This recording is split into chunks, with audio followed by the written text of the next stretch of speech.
Hey everyone, and welcome to week 4 in Introduction to Life Sciences. This week we'll be studying content about metabolism and energy from chapter 4 in our textbook. On this content page, I've listed some learning objectives to help guide your reading of chapter 4, and I've also listed some terms to know. And I think it would be helpful to look through this list, see if there are any terms that you do not know, and make flashcards for those terms. The remaining tabs just have some resources to help you dive into the material. This one is about the laws of thermodynamics, chemical reactions, and the different forms of energy. Here's a video here and some information about aerobic respiration. And then the last tab has some information about fermentation. There's something extra in this week's module, and that is an opportunity for you to get some feedback from a peer about your first lab report. You are going to write your first lab report about the seedling growth and germination lab that you completed in week 1 of our course. If you click on this link, it will take you to the assignment page. So this isn't due until March 1st, but it's available now, and I wanted you to see it because it contains a sample lab report and also detailed guidelines about what I'm looking for.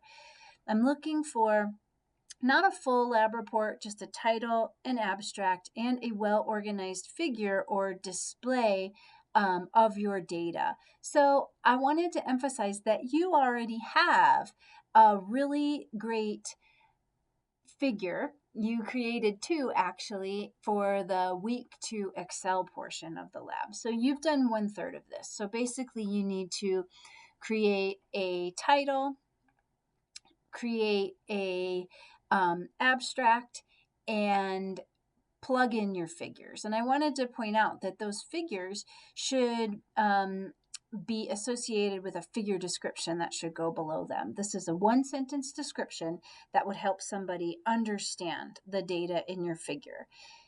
And this is just a sample abstract, so it's got the title, the abstract, and then the data display, all the components that we're looking for in your lab report.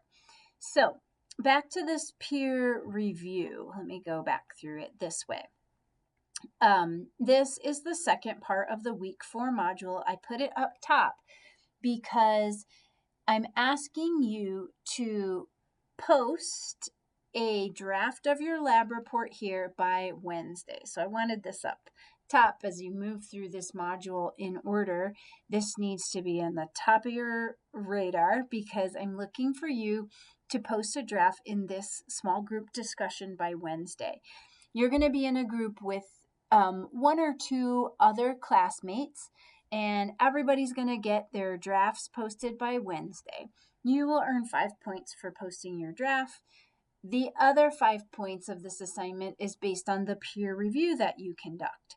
Basically, I want everybody to copy and paste this rubric into a response to your peer's draft and give them comments for each of these areas of the rubric. What did you think about their title? Did it meet the criteria in the rubric? What about the abstract? What about their data display? What about the formatting?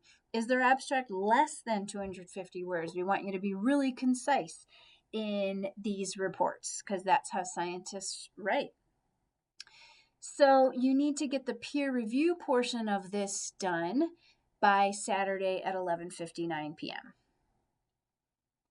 Like always, we have a group discussion. Your initial posts here are also going to be due Wednesday. This one is about enzymes that are used in consumer products. Some of the things might be in your shopping cart.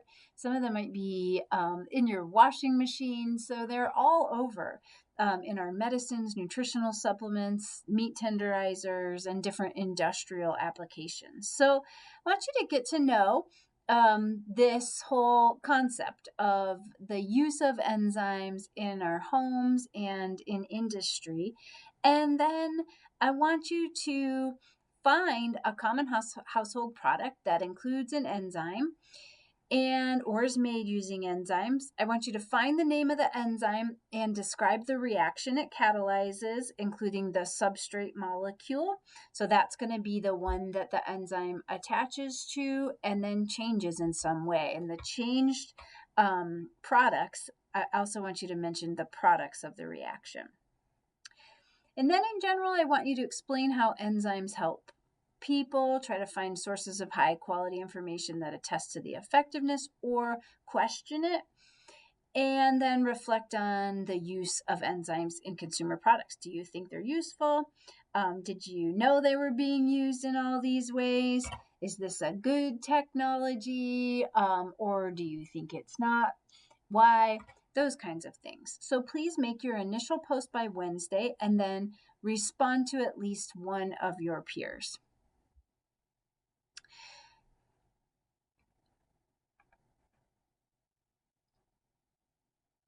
Okay, our lab this week is available at this page. And the first thing you're going to do is get to know the enzyme catalase, which is pictured here, with all of its alpha helixes. And you are going to watch a demonstration video where catalase is used in a little experiment, and it produces differing amounts of oxygen that you're going to measure by the height of the foam you see in the cup. So you're going to basically watch this video and fill out this table and then answer these questions about the enzyme. In the next tab, you're going to learn a little bit about respirometers and how they measure respiration. And then you're going to see me run a trial with live and dead seeds inside respirometers. These are small ones, so they're called micro respirometers. This is a picture of the respirometers. So what happened was when we had the live seeds, we started with the gas level, or this little red spot here, and then it got sucked back in as gases were consumed by the seeds. We had a control with dead seeds, and that little mark did not move. So you are going to use the information from the video and this image to calculate a respiration rate and answer these questions.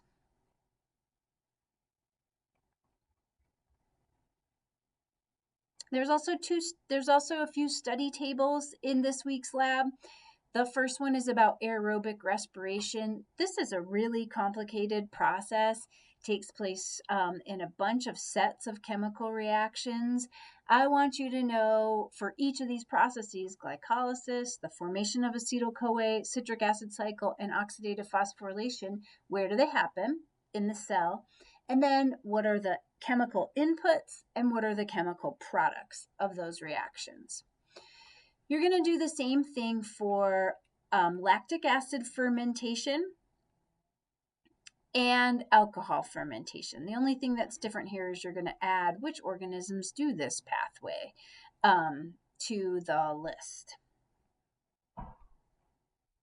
You will turn in all the study tables and answered questions on this page.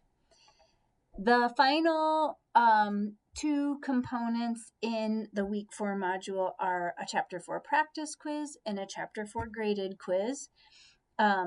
There's also this salinity and plant growth lab report, but as I mentioned, that's not due until March 1st. I just put it in here so that you would have access to the resources that are on that page as you write your draft of your lab report. Okay, as always, please let me know if you have any questions.